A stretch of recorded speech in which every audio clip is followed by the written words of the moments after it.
Hey, this is Notser, and how do you deal with radar?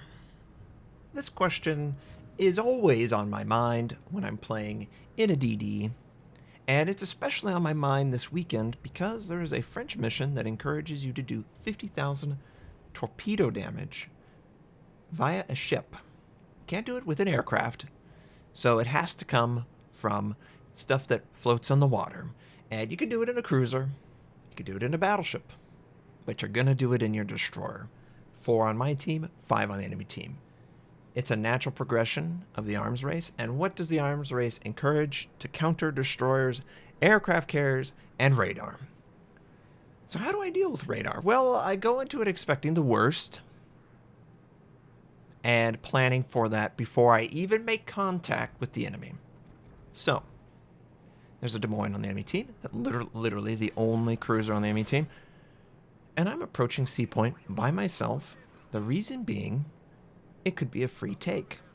Now, I approach every game like this in my DDs. I'll go for the one that no one else is going, because I have the confidence that I can retreat. So we set up position. We can easily escape. But oh no, we've got an enemy aircraft carrier on approach to detect us. So what's the worst thing that could happen? We're detected before radar is even in play. I'm going to try and use my smoke, right? That's what I was expecting in this entire process. We see the enemy torpedoes. If I would have stayed broad and flat to capture, he probably would have run his torpedoes quickly in, but because of the situation that I found myself in, he's got to sort of go around my ship to punish me. And in doing so, Friendly was able to come in with his aircraft, but oh no. The only radar in the entire map, and he has to be right in front of me. And of course, everyone say it with me, he's going to rush forward and have radar already on because he wants to kill me. No one else, me, because I'm the one who would dare capture Sea Point. So I back up to try and give myself as much time as possible before the radar kicks in, and I'm going to use the island that is blocking his line of sight. This is not available to everyone all the time, and it's important that you consider the geometry around you to make use of it, because you know this is going to happen if you're in a destroyer. It's just what they do. So I'm going to run. Why? I cannot outlast this radar. The radar is going to kill me. And let's face it, most people are cheesy. They're going to equip that super radar, and his radar probably for 50 seconds, 55 seconds, insane number. He could kill every DD 10 times in that duration. You do not mess with that. You just run. You give him as much space as he needs. You run away. Different story for the Soviets, and different story if they're not running the super container radar module.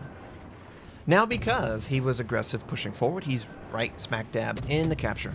Nobody else on his team is close at all to help him capture Sea Point or protect him. So I'm going to take advantage of this.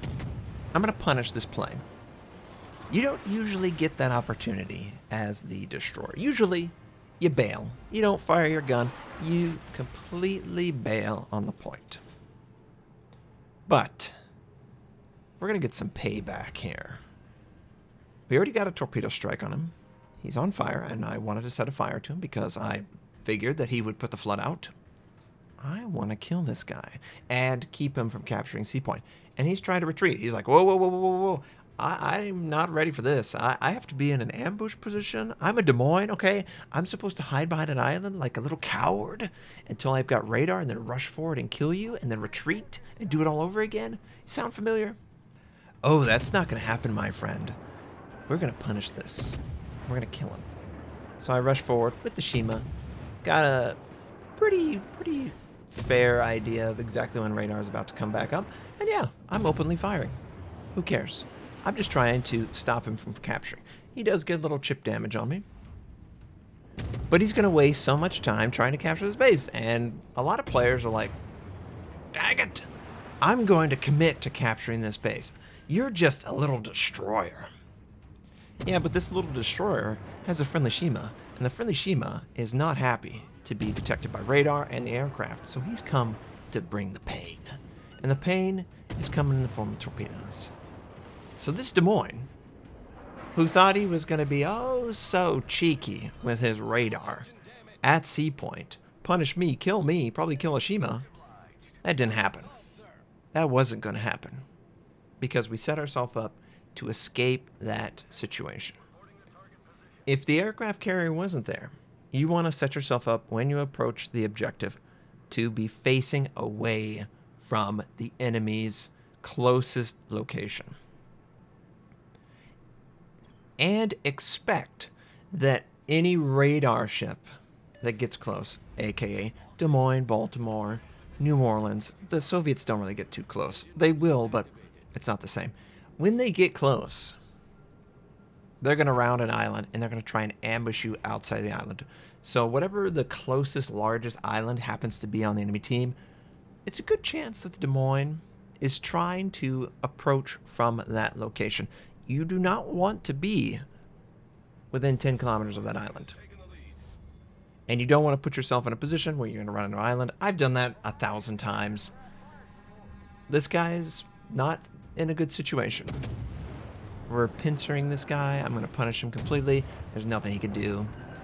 I love this. The game's basically over already. The enemy team overextended. A lot of enemies wasted everything they had. And it all started with that one decision by myself and the Shima to give the distance that the enemy Des Moines really deserved after he used radar. You don't want to play with that. Don't play with it. Let him waste his cooldown. Let him rush in to try and use it. I've got to get a kill. Once he's failed, then you can do whatever you want. Go for the other objective. Maybe come back around. Just play it cool. Play it slow. There's going to be a 3-minute window where they can't do anything.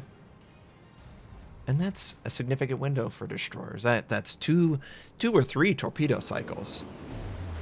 Your teammates can help you out. Everything's Gucci if you play it correctly. Don't worry about it. And this is the most universal strategy, because after the first 5 or 10 minutes, the strategies diverge so extreme that it's really hard to plan for it. But everyone who plays a DD should consider approaching an objective to capture it for their team. In doing so, you need to give yourself outs. You need to protect yourself from large islands that will conceal these evil radar ships that want to kill you. Most of the time, the enemy radar guy is going to be overtly aggressive during the duration of radar. If he puts himself in a position where he's overextended to convert that radar, you've got him. Either you or a teammate can exploit that. You should move away once you confirm radar, and I would just give it a minute. That's the one thing that I don't really like, is if a teammate is under radar effect, you don't know it unless they do a call out. Or you're in a radar effect too. So just assume that radar has been used in that specific scenario at the beginning of a match where they're aggressively pushing forward. Don't mess with that. Just give it time and then come back around and do it all over again. And that's my best advice for dealing with radar. Don't be the hero. Just let them make a mistake. And 7, 8, 9 times out of 10, they will absolutely make a mistake that you can easily exploit. Easily exploit. The Soviet radar is different. Now, I've seen Moskvas that have invested in the radar extension, and their radar lasts for 30, 35 seconds, but they've got terrible concealment. They're not going to come around an island without you knowing they're somewhere in the area at the beginning. That's really reserved for American cruisers, and it's American cruisers that do that cheesy crap. I do it too. It's all's fair in love and war. You want to win the game, but it is cheesy. It's a stereotype. Camping behind an island, only firing over it because you have that huge arc. It's American Cruiser 101. It's not a unique strategy. You're not cool because you did it. You're using it because it's effective, okay? Cool. But they feel like they're awesome, right? Oh, yeah. That Des Moines, he had kill in his sight. He was like, oh, I caught this guy off balance. He's in the smoke. I'm going to have him detected for 40 seconds. I could kill this guy. Rush forward. There's no battleships or cruisers from my team on this side. Ha! Got him. Well, no, you don't. Because I know how to deal with you. And hopefully, this will help you deal with radar in the future. I really enjoy the game. I'm having fun with the play, counterplay. And I was considering, what are other things that are annoying to players? Battleships love to hate HE or AP bombs, right? Cruisers love to hate that big AP broadside that they seem to attract 20 kilometers away. What does a destroyer hate? Radar. Radar. And aircraft carriers, of course, but it's radar. So I just wanted to cover it and try and share my technique that I use more often than not. That's pretty much carbon copy what I do. Enter the objective, set myself up so I can escape quickly, try and have an idea of who is approaching. If I'm unlucky, the enemy successfully gets to the point or right next to it without being detected. Similar to that situation.